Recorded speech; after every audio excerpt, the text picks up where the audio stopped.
Изенер Прайзена. Я на этом видео снова проговорю тему мотивации изучения хакасского языка. Конечно, каждый будет все-таки исходить из своих собственных потребностей и ощущений, зачем мне хакасский язык.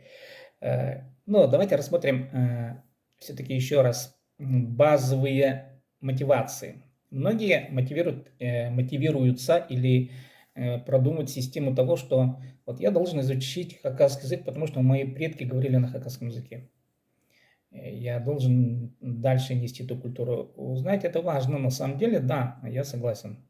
Да, вот лично я бы тоже, скажем, если бы не знал бы хакасского языка, я бы обязательно приступил бы к изучению хакасского языка и сказал бы, мои предки знали хакасский язык, я тоже должен знать. Почему? Потому что это моя культура, да, я носитель, я вот принадлежу вот к этой среде. Это первая мотивация. Вторая мотивация, когда мы думаем, конечно, об общении с ближайшим кругом, с теми, кто знает хакасский язык. Конечно, мне хочется понять, а на самом деле о чем просто в быту люди беседуют, о чем они разговаривают, да, каковы их интересы на уровне бытового общения. Просто понимать людей. Бытовые обычные простые фразы. И третье, более уже глубинная мотивация. Конечно, мне хотелось бы, ну давайте я немножко так вот отыграю эту тему. Мне, конечно, хотелось бы чуть-чуть даже выпендриться. Давайте я так использую это выражение, выпендриться. Что вот смотрите, я выучил хакасский язык, а ты-то не выучил, а я выучил. Это момент доминирования на самом деле. Причем это объясняется биологически очень четко. Это тоже одна из мотиваций. Я выучил, а ты не смог выучить. Ну, я-то лучше на самом деле, чем ты, который не выучил. Да. Но за всю свою жизнь ты прожил в Хакасии, или вы прожили в Хакасии, но вы так и не выучили. А я 3 года всего лишь и 5 лет в Хакасии, я выучил хакасский язык. А вы не смогли этого сделать. Это мотивация серьезная, мотивация доминирования, интеллектуального доминирования. Это тоже серьезная мотивация на самом деле. И человек таким образом показывает свое преимущество. А я могу это сделать, а вы не можете. Это третья мотивация. Четвертая мотивация более высокого уровня, как я считаю. Мне нужно понять явление мышления человека. А что такое вообще мышление? Мышление всегда проявляется через язык. Я, допустим, сейчас веду беседу, разговор или высказываюсь на русском языке. И я не очень идеально говорю на русском языке, у меня русский язык не идеален. Тем не менее, у меня есть понимание русского языка, причем любой сложности. Допустим, я читаю тексты Пушкина на русском языке, у меня нет сложностей в понимании текстов поэтов любого уровня. Я читаю работу на русском языке, научная работа довольно сложная, допустим, да, по стихосложению. Там очень много терминов, типа силоботоника, ямбическая система стиха, хорей, дактили, амфибрахи, анаписты, перихи, еще что-нибудь другое, там, точные, неточные рифмы и так далее, анафоры, все такое. Тоже, да, в какой-то научной проблематике я готов воспринимать научную информацию. Конечно, если пойти, скажем, в медицинские термины, да, мне придется сесть за словари, и тем не менее я все равно буду понимать, да, там, пару там 200, 300, 500, там, тысячи медицинских терминов, я все равно это смогу понять за короткий период, чем тот, кто не знает вообще русского языка. И, естественно, язык – это свойство мышления, как вообще человек мыслит. И человек, изучающий хакасский язык, вдруг для себя делает открытие. Оказывается, в хакасском языке нет родов. Как так? Нет родов. Мужчин нет, женщин нет. Нет, они есть в природе вещей. Но нет грамматической категории рода. Например, я говорю, ол ибда одерган. Ол. Кто он, ол? Это он или она. Ибда дома. Одерган сидел. Ол ибда одерган. Он сидел дома, или она сидела дома, или оно сидело дома. Что такое ол? Вот нельзя понять, вот, да, ол.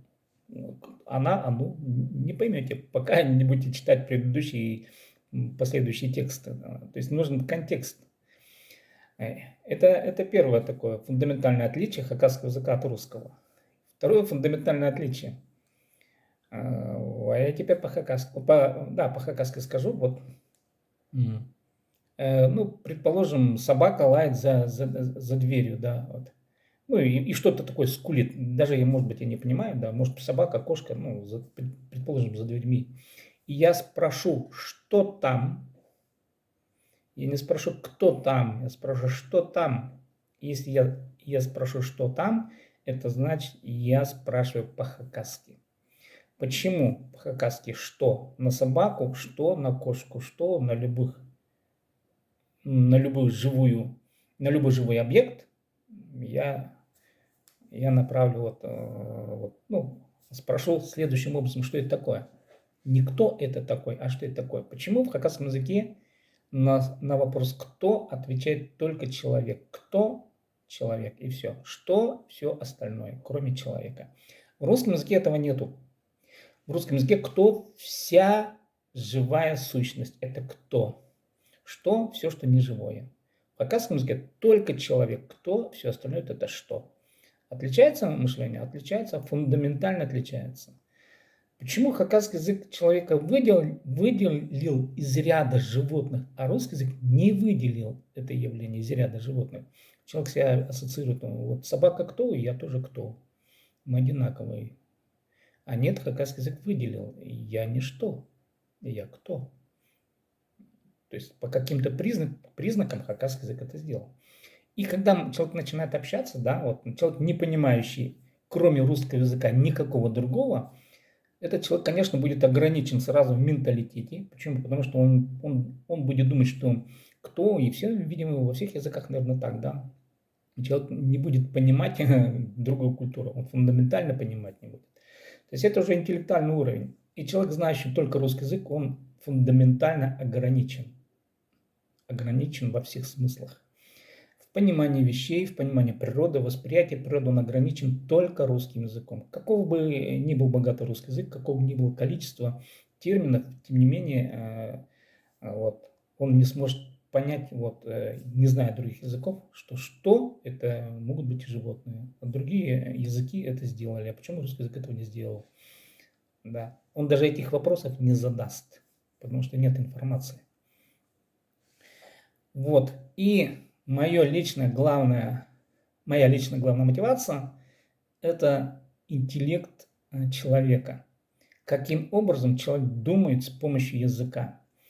И как себя проявляет язык именно через интеллект. Какие возможности. Проявление хакасского языка в части интеллекта, оно очень интересно на самом деле. И, конечно, это нужно посмотреть через искусство. Обязательно. Через творческое проявление. Это народный фольклор. По-любому народный фольклор.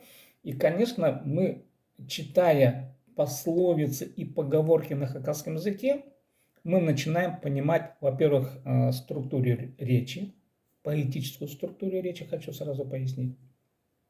Потом мы подбираемся к тахпахам, мы там видим уже законы развития стиха, которые заложены в пословицах и поговорках, и мы замечаем, что в хакасском языке стих, оказывается, построен по принципу рифмования с начала строк. В русскому языку это не характерно вообще никак. Сейчас в русском языке, правда, есть один очень интересный поэт, Амарсана Улзытуев. Он бурят по происхождению, но пишет анафорами. Стихи рифмует с начала строк. Это тюркская культура, тюрко-монгольская культура. Для этих языков рифмовать стихи с начала строк это естественно. Неестественно, я не скажу неестественно, менее в народном фольклоре рифмуются строки тоже с конца. Да, я не скажу их, нет, да, тоже. Но рифмование с начала строки это исконная природа хакасского языка в том числе. И, конечно, человек, знающий два языка, хакасский и русский, хотя бы, да, он уже начинает понимать эстетику языков и понимает ценности, начинает понимать ценности русского языка и начинает понимать ценности хакасского языка. Они разные, и они неповторимы. Нельзя повторить ценности хакасского языка в системе русского языка. Это невозможные вещи. Никак. Звуковое сочетание разные, образы другие. Очень много другого. Есть много общего, но также и много того, что есть, то есть много того, что нельзя повторить в одном из языков. Например, тахпах, как искусство состязания, айтыс еще называют, да. В русской аналогии это частушки. Частушки, они четырехстрочные, да, 4 строки имеют, как правило, да. А тахпахи 8-строчные. И причем частушка рифмуется, как правило, к концу, да, и рифмуется вот в конце строк, а тахпахи рифмуются в начало строк. Это разная эстетика. И уметь сочетать эти культуры может только двуязычный автор, пишущий на хакасском и русском языках. Что и сделал Моисей Романович Баинов. К примеру, когда он писал свой роман в стихах на хакасском языке, он очень четко интерпретировал частушку на хакасском языке, переиграл, да, и он показал искусство тахпаха и показал искусство частушки, как это по-хакасски звучит. И он показал этот уровень взаимодействия. Конечно, человек, знающий только один язык, он этого никогда не сможет сделать, он даже понять не сможет, с чем это как. То есть интеллект одноязычного человека, он ограничен, вот по-любому ограничен. И это главная мотивация, лично моя главная мотивация того, что человек должен быть интеллектуально развитым.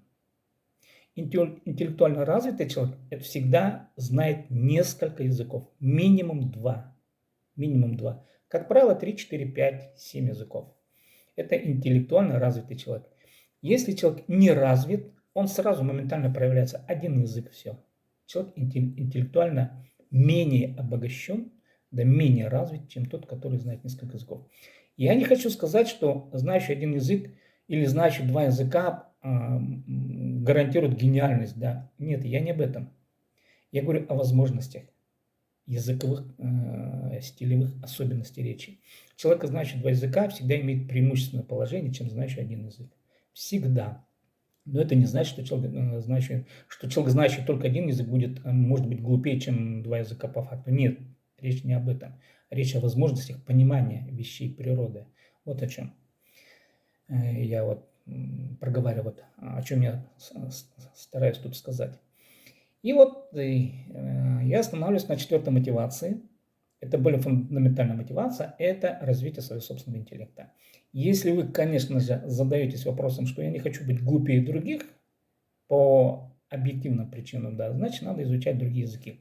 Хакасский язык вам поможет развиться, фундаментально развиться, на самом деле подняться на следующий уровень, серьезнейший уровень понимания не только хакасского языка, но и тюркской культуры. Почему хакасский язык, он взаимодействует с другими тюркскими языками? Они очень близки по смыслу, по назначению, по пониманию природы вещей. Вот об этом я хотел сказать. Да. Поэтому есть смысл изучать хакасского языка. Для чего? Первое. Повысить свой собственный интеллект. Он моментально вам даст эти возможности. И все остальные мотивации, общаться с другими людьми, понимать, это уже по умолчанию. У вас все будет. Спасибо за внимание. С вами был Сибдей Том.